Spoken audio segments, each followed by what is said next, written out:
तो हम आपका अपना YouTube चैनल मैथ्स अड्डा में। चलिए मैं हाजिर हो गया एक नए सेशन लेके। आज हम बात करेंगे S K Jha sir NTPC practice set 5 का। एसके झा सर का एनटीपीसी प्रैक्टिस सेट 5 का जो क्वेश्चन बचा था वो क्वेश्चन हम करने वाले हैं 55 से लेके 70 तक। तो चलिए, अगर आप हमारे चैनल पर नए हैं तो चैनल को सब्सक्राइब कर लें और वीडियो को अंत तक देखें ताकि उसका फ़ायदा आपको मिल सके। तो चलिए बिना टाइम वेस्ट किए हुए शुरू करते हैं। पहला क्वेश्चन आज का 55, क्वेश्चन नंबर 55 देखते हैं कि चांदी तथा एल्युमिनियम की धातुओं को क्रमशः 5:3 तथा 7:9 के अनुपात में मिश्रित करके पी और क्यू दो मिश्र धातुएं बनाई जाती हैं। यदि मिश्र धातुओं की बराबर मात्राओं को एक नई मिश्र धातु आर बनाने के लिए पिघलाया गया हो तो आर में चांदी तथा एल्युमिनियम का अनुपात क्या हो जाएगा। देखा, सबसे पहले पी का अनुपात कितना दिया हुआ है 5:3 और क्यू का अनुपात कितना दिया हुआ है 7:9। ठीक है, इन दोनों को मिला के ये पी अनुपात है, ये क्यू अनुपात है। एक अलग मिश्रण बनाना है, मान लीजिए हमको आर अनुपात बनाना है। ठीक है, तो क्या करेंगे, देखिए मिक्स करके अगर कोई भी चीज़, इन दोनों को मिक्स करके अगर कोई भी चीज़ बनाया जाए 7:9। ठीक है, तो हम क्या करेंगे, सबसे पहले इन दोनों को जोड़ लेंगे। तो 5 और 3 को जोड़ेंगे तो कितना रेशियो हुआ 8। 5 और 3 को जोड़ लिए तो कितना होगा 8। 7 और 9 को जोड़ेंगे तो 16। ठीक है, अब देखिए इन दोनों को इस तरीके से गुना कीजिए कि ये दोनों आपस में बराबर हो जाए। अगर हम 8 को 2 से गुना करेंगे तो 16 हो जाएगा और 16 को 1 से गुना करेंगे तो 16 का 16 ही रहेगा। अब देखिए क्या करेंगे, पी को हम क्या करेंगे 2 5 10 2 3 6। ठीक है, ये 10:6 में बनेगा। और क्यू जो है इसको 1 से 7 में गुना करेंगे तो 7 और 1 से 9 में गुना करेंगे तो 9। तो इन दोनों को प्लस कर देंगे तो हमारे पास क्या बनेगा, आर जो धातु बनेगा वही होगा। तो 10 7 17 और 9 6 15। तो यही हमारा आर अनुपात हो जाएगा। तो ऑप्शन हमारा कौन सा सही हो जाएगा, तो ऑप्शन 17:15 यानी कि ऑप्शन ए हमारा सही आंसर हो जाएगा। क्वेश्चन देखते हैं, क्वेश्चन नंबर 56 क्वेश्चन कह रहा है एक व्यक्ति 3 लाख रुपया में जमीन खरीदता है, वह इसका 25% हिस्सा 25% हानि पर और 40% हिस्सा 25% लाभ पर बेचता है और कुल पे 15% लाभ अर्जित करने के लिए उसे बाकी बचे हुए भूखंड को कितने रुपये में बेचना पड़ेगा। देखिए 3 लाख रुपया का 30 इकाई दहाई सैकड़ा हजार 10,000 लाख, 3 लाख रुपया का वो जमीन खरीदता है। अब 3 लाख पे क्या करता है वो 25% जो होता है और ये 40% यानी कि 65% जो है वो एक 25% माल को 25% हानि पे बेचता है। तो 3 लाख का 25% अगर हम निकालें, 3 लाख का 25% हमारा कितना हो जाएगा 2 से 2 जीरो यानी कि 75,000। 25% हानि पे बेचे यानी 75,000 और 30,000 का 40%, 3 लाख का 40% कितना हो जाएगा, 3 लाख का 40% हमारे पास हो जाएगा 1,20,000। ठीक है, अब देखिए क्या कह रहा है कि इसको कर रहा है कि 25% हानि पे बेच रहा है और इसको 25% लाभ पे, इसको 25% हानि पे, इसको 25% लाभ पे। तो 25% हानि पे बेच रहा है यानी कि 75/100 पे बेच रहा है। तो इसका गुना करेंगे 750 को 75 से गुना करेंगे और इसको बेच रहा है 25% लाभ पे। तो 1,20,000 को 125/100 से कर देंगे तो ये 2 जीरो से 2 जीरो कट जाएगा। तो ये आपका आ जाएगा 1,50,000, 1,50,000 आ जाएगा। और ये हमारा आ जाएगा आपका 75 को हम इससे गुना करेंगे, 75 को 75 से गुना कर लेते हैं। 50 25 के 5 हाथ में 2 5 7 35 2 37 7 5 35 के 5 3 7 7 49 49 और 2 52। ठीक है, यानी कि 5 7 5 12 के 2 3 1 4 2 6 5,000 56,250। ठीक है, अब देखिए क्या कह रहा है 750 को 75 से गुना करेंगे तो 56,250, यानी 25% हानि पे बेचने पर, 25% लाभ पे बेचने पर तो 1,50,000। तो टोटल कॉस्ट प्राइस क्या हो जाएगा, टोटल क्रय मूल्य हमारा क्या हो जाएगा, 1,50,000 प्लस 56,250। तो इसको जोड़ देंगे तो 052, ठीक है, 052, उसके बाद 6 और 5 5 10 के 0, हाथ में 1, यानी 2,06,250 रुपये टोटल क्रय मूल्य हो गया। ठीक है, अब इस क्वेश्चन में कह रहा है कि ये 15% लाभ अर्जित करना चाहता है, यानी टोटल 3 लाख पे ये क्या चाहता है कि इसको 15% लाभ मिले।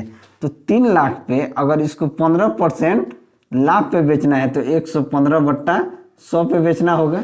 ठीक है, तो ये 2 0 से 2 0 कट गया। ठीक है, और 3 0 का 3 0 यहाँ रहेगा, और 3 5 15 के 5 कैरी 1, 3 का 3 1 4, यानी कि 3,45,000 रुपये में वो बेचना चाह रहा है। और इसका टोटल क्रय मूल्य 65% का कितना है, 2,06,250 रुपया। तो शेष राशि को कितना में बेचेगा, तो क्या करेंगे, 3,45,000 में से 2,06,250 रुपया माइनस कर देंगे। तो 0 के 0, 10 में से 5 गया 5, और ये आपका 9 में से 2 गया 7, 14 में से 6 गया 8, ये आपका 3 हो जाएगा, यानी कि 38,000, नहीं, ये आपका 3 में से 2 गया 1,38,750 रुपये में उसको बेचेगा। तो हमारा आंसर कौन सही हो जाएगा, तो ऑप्शन बी हमारा सही आंसर हो जाएगा। ठीक है, क्वेश्चन नंबर 57 कह रहा है कि प्रति किलोग्राम रुपया में सब्जियों के 2 साल के लिए बीज 3 महीने निम्न तालिका में दिए गए आंकड़ों के अनुसार औसत मूल्य में कितना अंतर होगा। ठीक है, महीना जनवरी फरवरी मार्च दिया हुआ है, प्रति किलो वर्ष 1 के लिए क्या दिया हुआ है, 40 40 40, वर्ष 2 के लिए दिया गया है 35 50 और 35। इन तीनों को जोड़ देंगे 120/3, यानी कि 40 इसका औसत आ गया। 5 में 10 के 0, 3 1 4, 4 5 9, 3 12, 120/3, यानी कि इसका भी औसत 40 आ गया। तो अंतर है कोई, कुछ भी अंतर नहीं है, तो औसत में कोई अंतर नहीं होगा, तो ऑप्शन ए हमारा सही आंसर हो जाएगा। क्वेश्चन नंबर 58 कहता है यदि एक टैंक 6 घंटे में 3 पाइप x, y और z द्वारा भरा जाता है। एक टैंक जो है x plus Y plus Z को से 6 घंटा में भरा जाता है। ठीक है, अब यदि z y से 3 गुना तेज है और y x से 2 गुना तेज है तो पाइप x द्वारा टैंक को भरने के लिए कितने घंटे की। चलिए x, y और z कह रहा है कि z y से 3 गुना है, z जो है y से 3 गुना है। अब मान लीजिए 3 गुना है तो इसको मान लीजिए 6, z को हमने 6 मान लिया, तो y से 3 गुना है तो इसको 2 मान लिया, तो इसका 6 गुना हो गया। फिर कह रहा है y x से 2 गुना है, y जो है x से 2 गुना है, तो x को मैंने 1 मान लिया, तो ये 2 गुना हो गया। ठीक है, तो पाइप x द्वारा टैंक को भरने में कितना घंटे का आवश्यकता है। देखिए इन तीनों कितना, इसका एफिशिएंसी 1 2 3 3 6, ये x plus Y plus Z 6 घंटा में पाइप भरता है, तो क्या हो जाएगा, 9 गुना 6 बराबर 56 लीटर पानी है। अगर मान लीजिए इसका x का एफिशिएंसी 1 है, तो 1 के एफिशिएंसी 54/1 भरेगा, यानी कि 54 घंटा में भरेगा। ठीक है, तो ऑप्शन कौन सा सही हो जाएगा, ऑप्शन बी हमारा सही आंसर हो जाएगा। क्वेश्चन नंबर 59, क्वेश्चन नंबर 59 कह रहा है कि एक दादाजी और उनकी पोती की आयु का अनुपात 9:2 है। ठीक है, दादाजी और पोती का, ये है ग्रैंडफादर और ये हो गया ग्रैंड डॉटर। ठीक है, अब देखिए इन दोनों का अनुपात 9:2 दिया हुआ है, तो उनकी आयु का योग एक पूर्ण वर्ग संख्या है। उनकी आयु का अंतर अगर 11 है, इन दोनों का मान लीजिए -x -2x का अंतर अगर 11 है, उनकी आयु का योग नहीं, 11 नहीं, ये बोला है कि अंतर, उनकी आयु का अंतर 11 का गुणज है। इन दोनों का वायु का जो अंतर है आयु का, वो 11 का गुणज है, तो उनकी आयु ज्ञात कीजिए। हमें ऑप्शन में एक ही ऑप्शन दिख रहा है जो 11 के गुणज में है, यानी एक ऑप्शन डी दिख रहा है जिसमें 99 और 22 दिया हुआ है, यही एक ऑप्शन है जो 11 के मल्टीपल है। 11 नवा 99, 99 को अगर 11 से भाग देंगे तो ये 9 बार में जाएगा, और 22 को 11 से भाग दीजिए तो 2 बार में जाएगा, और रेशियो भी आपका 9:2 आ रहा है। तो कुछ नहीं करना है, इसको करने की ज़रूरत नहीं है, ऑप्शन डी हमारा सही आंसर हो जाएगा।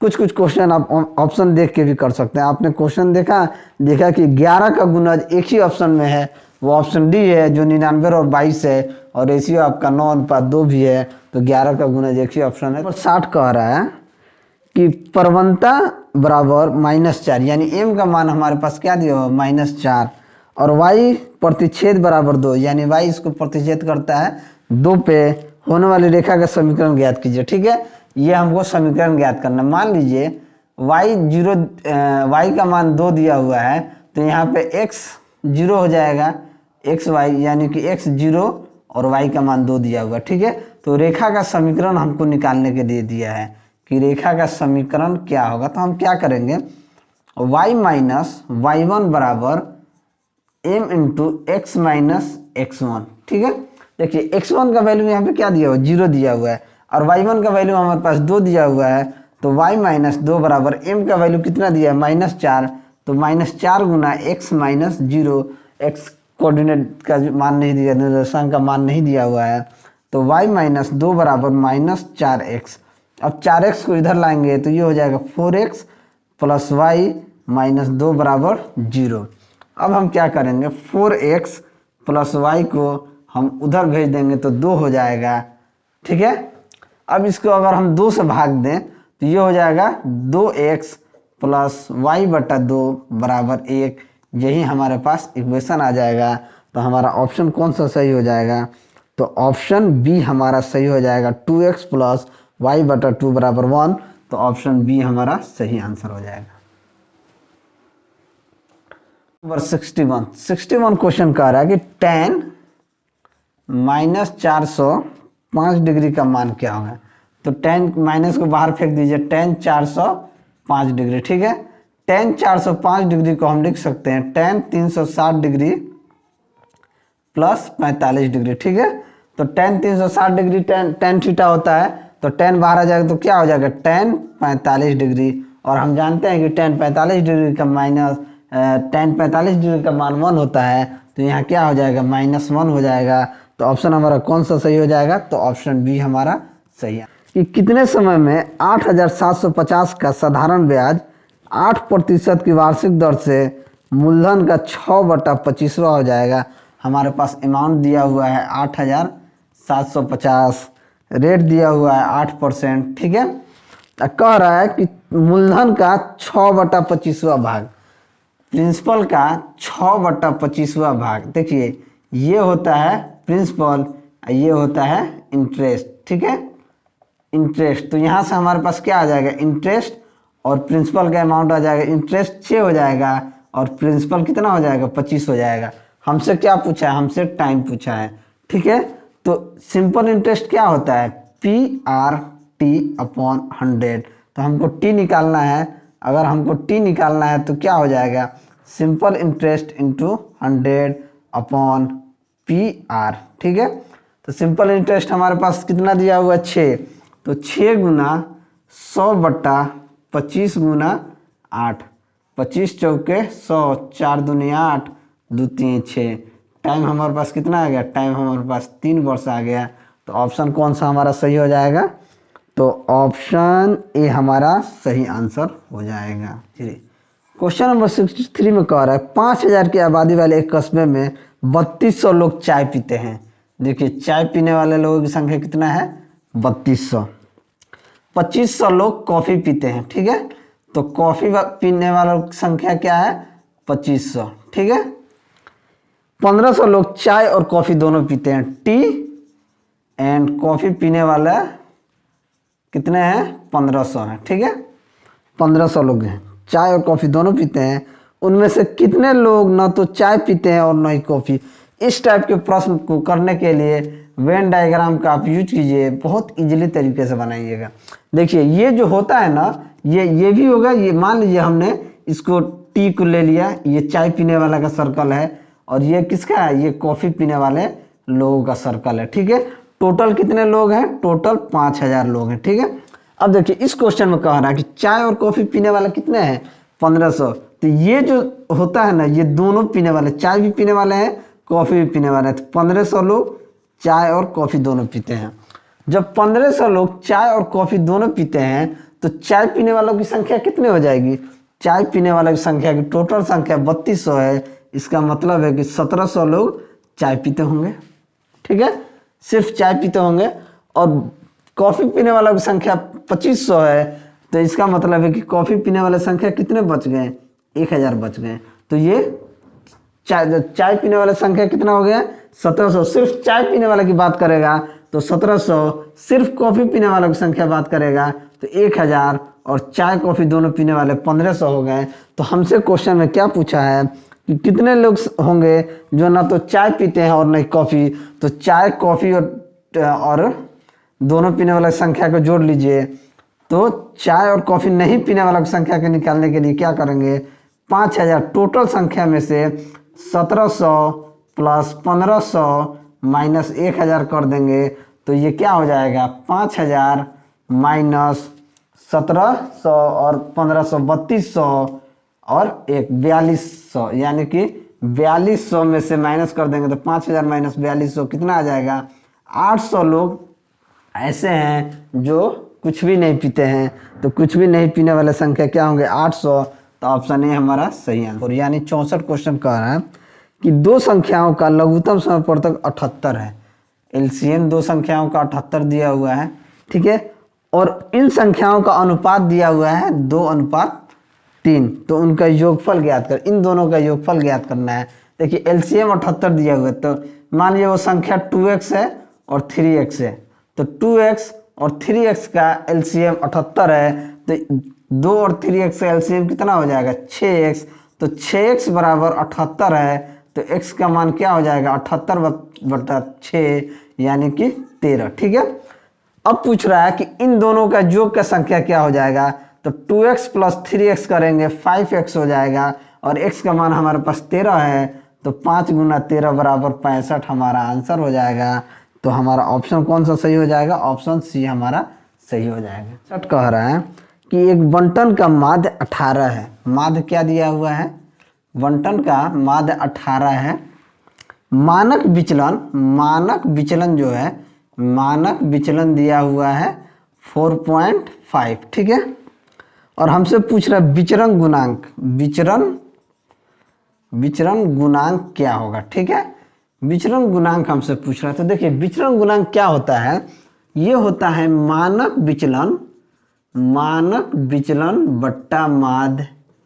बट्टा माध्य गुना 100%। ठीक है, यही होता है, कुछ नहीं करना। मानक विचलन दिया रहता है, माध्य दिया रहता है, उसको 100% से गुना कर दीजिए, आपका आंसर आ जाएगा। मानक विचलन हमारे पास दिया हुआ है 4.5, माध्य दिया हुआ है 18, और 100% से हम गुना कर देंगे।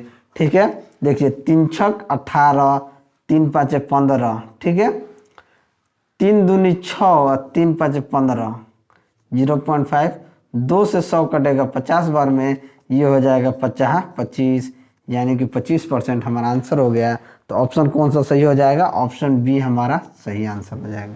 क्वेश्चन नंबर 66 क्या कह रहा है कि त्रिभुज ABC में, त्रिभुज ABC में बिंदु D और E क्रमशः भुजाओं AB और AC पर इस प्रकार है कि D समानांतर BC है। मान लीजिए D कोई बिंदु यहाँ पे है, ये D और E है, जो D समानांतर BC है। ठीक है, D समानांतर BC है, और AD अनुपात DB का मान 3:1 है।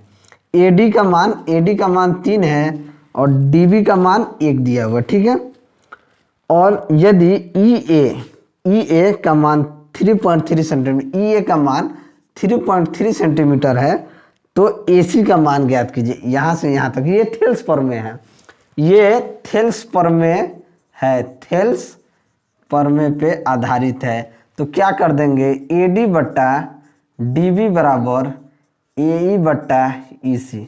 ठीक है, AD बट्टा DB बराबर AE बट्टा EC। ठीक है, ये थेल्स प्रमेय पे है। AD का मान कितना दिया हुआ, 3, डीबी का मान 1 दिया हुआ है, एई का मान 3.3 दिया हुआ है और इसी का मान हमको निकालना है। तो देखिए 3 से 3.1 कितना बार में कट जाएगा, 1.1 बार में, तो इसी का मान क्या हो जाएगा 1.1। जब इसी का मान 1.1 हो गया तो हमको एसी का मान निकालना है।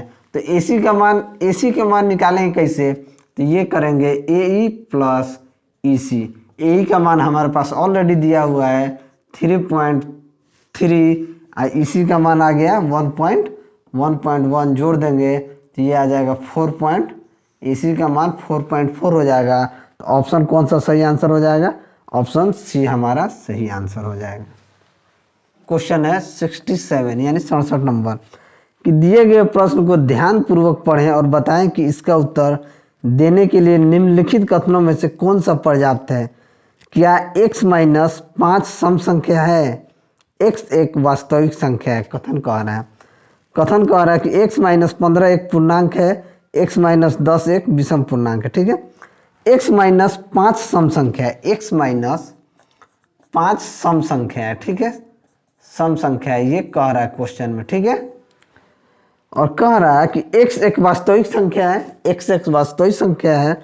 तो कथन कह रहा है x-15 एक पूर्ण, मान लीजिए कोई संख्या मान लीजिए, हमने मान लिया संख्या 11, तो 11 - 5 करेंगे तो 6 हमारा सम संख्या भी है, 6 हमारा सम संख्या भी है और वास्तविक संख्या भी है। देखिए वास्तविक संख्या भी है। ठीक है, तो कथन कर रहा है x-15 एक पूर्णांक है, तो पूर्णांक नहीं है, ये गलत है। ठीक है, x-10 एक विषम पूर्णांक है। अगर 11 - 10 करेंगे तो एक आएगा, लेकिन कथन के हिसाब से हमको चलना है। कथन जो कह रहा है, जो स्टेटमेंट दिया है कि x-5 सम संख्या है, बिल्कुल 11 में से 5 जाएगा तो 6 सम संख्या है। तो x-10 एक विषम पूर्णांक होगा, तो x-10 ही एक विषम पूर्णांक होगा।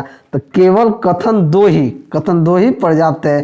तो ऑप्शन बी हमारा सही आंसर। क्वेश्चन नंबर 68 कह रहे हैं कि 63 ग्राम के एक टिड्डे को, 63 ग्राम का एक टिड्डा है। ठीक है, टिड्डा है कोई। ठीक है, 3 चींटियां अलग अलग क्रम से 3, 4, 6 दिनों में खा सकती हैं। टाइम इन लोगों का दिया है कि 3, 4, 6 दिन में खा सकती हैं। ठीक है, 3, 4, 6 दिनों में खा सकती है। वे तीनों इस टिड्डे को एक साथ खाए तो इसे पूरा खत्म करने तक उनका हिस्सा कितना कितना होगा। अब ये तीनों मिलके इस टिड्डा को अगर खाना चाहे तो एक का हिस्सा कितना होगा, कुछ नहीं, इसका एलसीएम निकाल लीजिए। 3, 4, 6 का एलसीएम हमारे पास क्या आ गया 12। तो इसका इफिशियंसी हम क्या निकाल लेंगे, इफिशियंसी निकाल लेंगे 12/3 यानी कि 4, पहला का 4 अनुपात, दूसरा का 3 अनुपात, छठा का 2। अब देखिए इसका एफिशिएंसी आ गया 4:3:2। ठीक है, तो 4, 3, 7 और 2, 9 के हिसाब से 63 ग्राम का टिड्डा है, तो एक के हिसाब से ये 7। अब देखिए इन लोग का हमको कितना ग्राम एक खाएगी। अगर एक के बराबर 7 है तो 4 के बराबर 28 हो जाएगा और 3 के बराबर 21 हो जाएगा और 2 के बराबर 14 हो जाएगा। यानी कि 28, 21, 14 जिसका आंसर ऑप्शन होगा वही हमारा आंसर होगा। तो ऑप्शन ए हमारा सही आंसर हो जाएगा। ठीक है, कुछ नहीं करना है इस क्वेश्चन में। पहले तो टाइम दिया हुआ 3, 4, 6। ठीक है, अब 3, 4, 6 का एलसीएम 12 ले लिए तो हमारा इफिशियंसी आ गया। इफिशियंसी का अनुपात इसके बराबर कर दीजिए तो 1 का रेशियो 7 आया। तो 4 के हिसाब से कितना, 7 चौक 28, 3 के हिसाब से 21, 2 के हिसाब से 14। तो ऑप्शन ए हमारा सही। 69 क्वेश्चन कह रहा है कि निम्न में से कौन सी संख्या 9 द्वारा विभाज्य है। 9 से विभाज्य होने का नियम, अगर कोई भी संख्या का योग किसी भी सभी संख्याओं का योग, सभी संख्याओं का योग अगर 9 से विभाज्य है तो वो संख्या 9 से विभाज्य होगी। 9 से विभाज्य होने का नियम यही कहता है, उसका रूल है, 9 से विभाज्य होने का रूल है कि सभी संख्याओं का योग अगर 9 से कट जाएगा तो वो संख्या 9 से विभाज्य होगी। ऑप्शन उठाइए, ऑप्शन ए कह रहा है 5 6 1 1 2, 6 5 11 1 12 1 13 2 15, 15 9 से विभाज्य नहीं होगा, ये नहीं होगा। ऑप्शन बी उठाइए। ऑप्शन बी कह रहा है 8 9 4 4 5, 8 9 17, 17 4 21, 21 4 25, 25 5 30, 30 9 से विभाज्य नहीं होगा, तो ये विभाज्य नहीं होगा। ऑप्शन सी उठाइए। ऑप्शन सी उठाते हैं 4 9 6 5 3, 9 4 13, 13 6 19, 19 5 24 3 27, 27/9 बराबर 3, यानी कि आंसर यही होगा। तो ऑप्शन सी हमारा सही। क्वेश्चन और अंतिम question, question number 70। Question number 70 कह रहा है कि 4x के पावर 6 माइनस 5x³ माइनस 3 को x³ माइनस 2 से विभाज्य करने पर कितना शेषफल आता है। शेषफल कितना आएगा, ठीक है। तो x³ माइनस 2 बराबर 0 कर देंगे तो x³ का मान कितना आ जाएगा, 2, ठीक है। x³ का मान 2 आ जाएगा। अब देखिए 4x³ का स्क्वायर माइनस 5x³ माइनस 3, इसको लिख सकते हैं। तो x³ की जगह हम 2 रख देंगे, x³ की जगह हम 2 रख देंगे। तो 4 2 का स्क्वायर माइनस 5 गुना 2 माइनस 3, ठीक है। तो 2 दूना 4, 4 चौके 16 माइनस 10 माइनस 3, तो ये हो जाएगा 16 माइनस 13 बराबर 3, यानी कि इससे भाग देने पे शेषफल हमारा 3 आएगा। तो ऑप्शन ए हमारा सही आंसर हो जाएगा। ज़्यादा गुना भाग करने की ज़रूरत नहीं है, बस x³ माइनस 2 को 0 के बराबर कीजिए, x³ का मान 2 आया, इसको इस फॉर्मेट में लिख दीजिए x³ का स्क्वायर।